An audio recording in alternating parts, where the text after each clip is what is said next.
Hello everyone, कैसे हैं आप लोग। आज हम पार्टनरशिप एक्ट को सेक्शन वाइज पढ़ना स्टार्ट करेंगे। इंशाल्लाह ताला हम कुछ ही लेक्चर्स में इसको कंप्लीट कर देंगे। इस एक्ट का जो पहला सेक्शन है वो है शॉर्ट टाइटल, एक्सटेंड और कमेंसमेंट। दिस एक्ट में be called the partnership act 1932। ये जो एक्ट है इसे हम पार्टनरशिप एक्ट 1932 कहेंगे।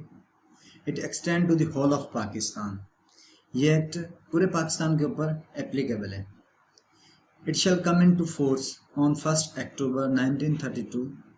ये एक्ट 1 अक्टूबर 1932 में इन्फोर्स हुआ था, accept मासवाय section 69 shell come into force on 1 अक्टूबर 1933, जो कि 1 अक्टूबर 1933 में इन्फोर्स हुआ था।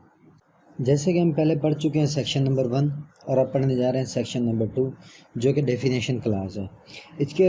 इसमें कुछ वर्ड दिए गए हैं जिनकी हमने डेफिनेशन को समझना है। जैसे कि पहला इसका वर्ड है एक्ट ऑफ फर्म। तो डेफिनेशन देखते हैं एक्ट ऑफ फर्म की क्या है। An act of firm means any act और omission bye all the partners और बाय एनी पार्टनर और agent of the firm which gives rise to a right enforceable by or against the firm। Act of firm से मुराद है कि कोई भी अमल या कोई गलती जो सब पार्टनर्स करें या कोई एक पार्टनर करे या फिर उन पार्टनर्स का कोई एजेंट करे, फर्म में रह के उनके वो अमल करने से एक राइट क्रिएट होगा, राइज होगा।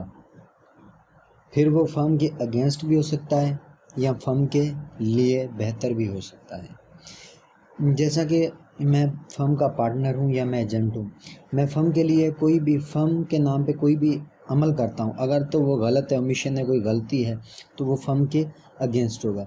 अगर मैं फर्म की बेहतरी के लिए कोई अमल करता हूँ, कोई डीलिंग करता हूँ, तो वो फर्म के लिए एक एक्ट फर्म का कहा जाएगा। यानी अगर मैं गलती करूँगा या कोई एक्ट करूँगा, दोनों को ही फर्म का एक्ट कहा जाएगा। और जो बी क्लास में है बिजनेस से क्या मुराद है? Include every trade, occupation and profession. इसमें हर किस्म की ट्रेड आती है और धंधे आते हैं या कोई भी बिजनेस आ जाता है। इससे मुराद है कि वो काम करना है, वो तिजारत हमने करनी है जो रजिस्टर्ड हो, लीगल हो पाकिस्तान में। ऐसा नहीं है कि कोई, जैसे कि कॉन्स्टिट्यूशन ने हमें राइट दिया है ट्रेड करने का, लेकिन वो भी लीगल करनी है, इलीगल कोई नहीं करनी। और हम अगर पार्टनरशिप की है, हमने बिज़नेस करना है ना, तो बिज़नेस की नोयत भी जो होनी चाहिए ना, वो लीगल होनी चाहिए, इलीगल नहीं होनी चाहिए। फिर वो किसी भी किस्म की ट्रेड हो सकती है, कोई भी ऑक्यूपेशन हो सकता है या कोई भी प्रोफेशन हो सकता है। और तीसरा जो सी है उसमें दिया गया है prescribe. Prescribe means prescribe by rules made under this act. Prescribe बोलते हैं हदायत देना, यानी कि इसका कहने का मतलब है जो भी इस एक्ट में बताया गया है ना, उस हिसाब से या उसके मुताबिक ही पार्टनरशिप एक्ट को रेगुलेट किया जाएगा। और उसके बाद डी मीन्स थर्ड पार्टी। अब थर्ड पार्टी क्या है वो पढ़ते हैं। Used in the relation to a firm और to a partner देयरइन means any person who is not a partner in the firm. यानी कि वो बंदा जिसका ताल्लुक़ हो फर्म से या पार्टनर से, लेकिन वो उस फर्म का पार्टनर ना हो। इससे मुराद है कि फर्म अगर कोई बिज़नेस स्टार्ट करती है और आगे चल के वो किसी इंसान के साथ डीलिंग करती है, जैसे हमने बिज़नेस स्टार्ट किया है, कपड़े का स्टॉक ख़रीदना है, तो ज़ाहिर सी बात है कपड़े का स्टॉक ख़रीदने के लिए हम किसी डीलर से बात करेंगे या किसी फैक्ट्री से बात करेंगे। तो जो फैक्ट्री होगी, यहाँ कोई डीलर होगा, वो होगी थर्ड पार्टी। ठीक है। उसके बाद है ई expressions. Expression use but not defined in this act and defined in the contract act 1872 shall have the meaning assign to them in the act. Expression जो वर्ड है उसको इस एक्ट में तो डिफाइन नहीं किया गया, उसे डिफाइन किया गया है कॉन्ट्रैक्ट एक्ट 1872 में। और उसकी मीनिंग है मुकर्रर कर देना किसी भी चीज़ को, या किसी भी चीज़ का हम खुलासा कह दें, खुलासा कर देना।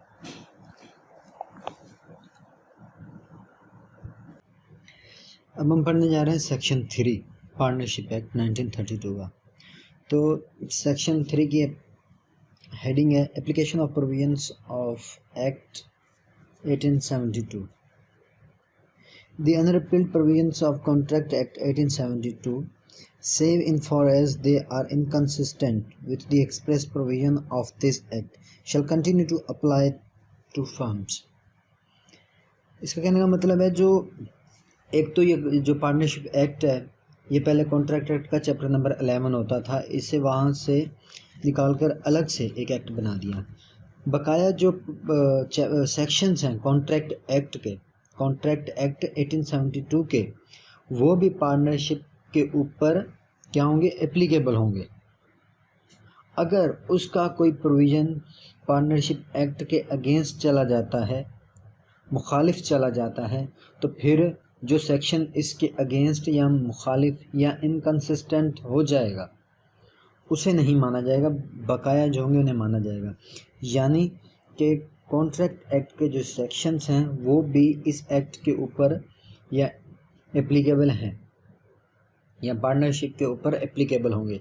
लेकिन अगर कॉन्ट्रैक्ट एक्ट का कोई भी सेक्शन इनकंसिस्ट हो जाएगा इसके प्रोविजंस के ख़िलाफ़, तो उस सेक्शन को हम नहीं इसके ऊपर एप्लीकेबल करेंगे, बकिया जो होंगे वो एप्लीकेबल होंगे इसके ऊपर।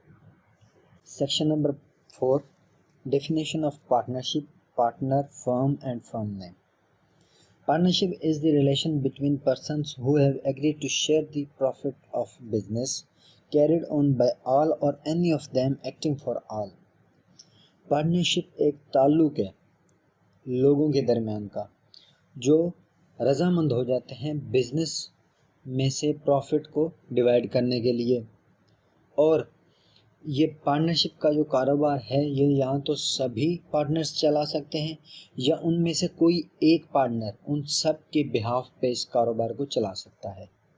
नीचे दूसरा क्लास है persons who have entered into partnership with one and other are called individually partners.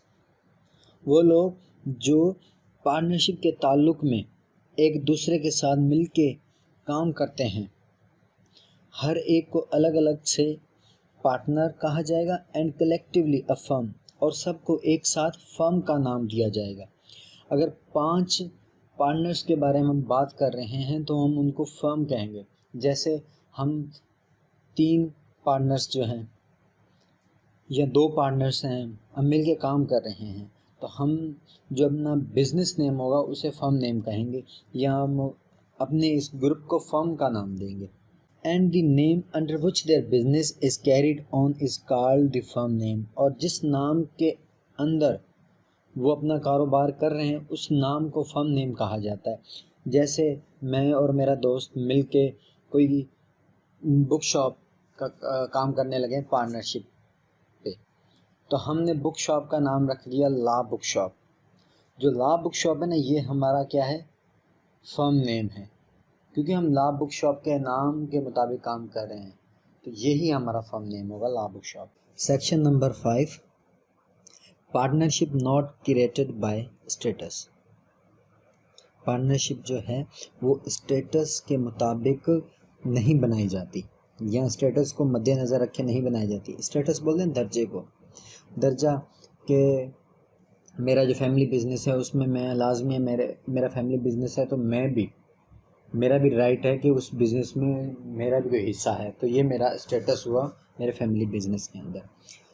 अभी बोला the relation of partnership arise from contract and not from status. जो पार्टनरशिप है ये कॉन्ट्रैक्ट करने से पैदा होती है। अगर मैंने किसी के साथ पार्टनरशिप करनी है तो लाजमी है कि मुझे कॉन्ट्रैक्ट करना पड़ेगा, उसके साथ एग्रीमेंट करना पड़ेगा, और ये स्टेटस के थ्रू पैदा नहीं होती। जैसे मैं स्टेट आपको बता चुका हूँ, अगर मेरा कोई फैमिली बिजनेस है तो ज़ाहिर सी बात है उस फैमिली बिजनेस में मेरा लीगल राइट है।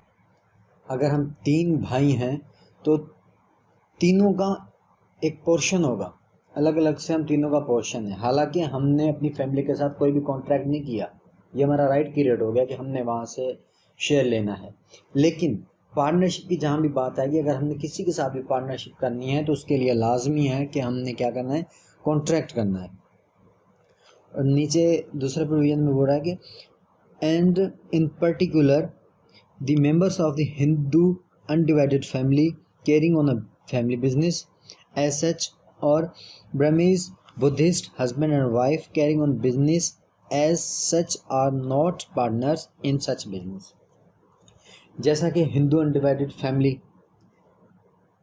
ये भी एक बिजनेस है, और ब्रह्मीज बुद्धिस्ट शौहर और बीवी का ये भी एक बिजनेस है, तो इनको आपस में पार्टनर्स नहीं कहेंगे। अगर हिंदू अनडिवाइडेड फैमिली है तो वो उनका फैमिली बिजनेस है, वो आपस में पार्टनर्स नहीं, उनका राइट है, जो उनके फैमिली मेम्बर्स हैं उस बिजनेस में उनका राइट है। और नीचे Buddhist husband and wife, husband और वाइफ का जो बिजनेस होता है वो आपस में पार्टनर नहीं होते, उनको लॉ के अंदर हस्बैंड और वाइफ को एक ही यूनिट माना जाता है। इसीलिए ये जो बिजनेस है हिंदू अनडिवाइडेड फैमिली और Buddhist husband and wife business, इनको हम पार्टनर्स, आपस में पार्टनर्स नहीं कहेंगे,